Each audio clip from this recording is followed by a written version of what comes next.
The town of Grand-Bassam, nestled by the Atlantic Ocean, is a veritable open-air museum. French colonists established it as their capital in 1893, erecting graceful buildings for government, commerce, and housing. Those colonial buildings, with verandas, colonnades, and gardens, hint at the port town's wealth early in the 20th century. Peter Tayoro, a guide in Grand-Bassam for over 20 years, knows the history inside and out.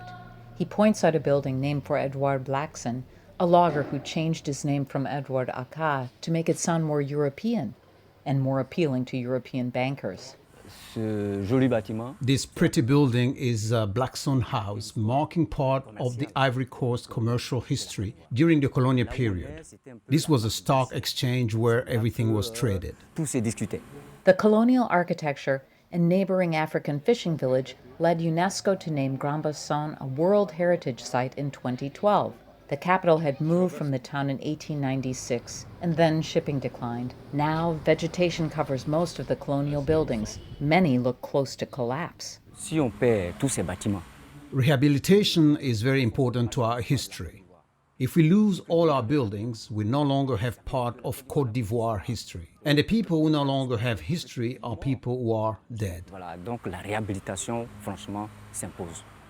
Some residents are renovating buildings themselves. One is Luc Ragot, an architect who calls Grand-Bassam the Ivorian Saint-Tropez, in reference to the famous French town on the Riviera.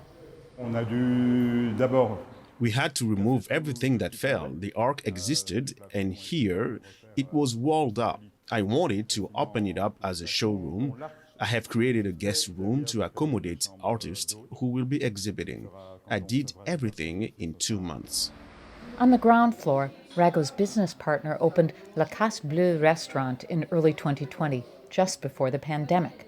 Hermann and Gasson said he developed his cooking skills in Grand-Bassam. I love this city for its history. I immediately liked this place, which was an old warehouse, and we decided to fix it up and make it something nice.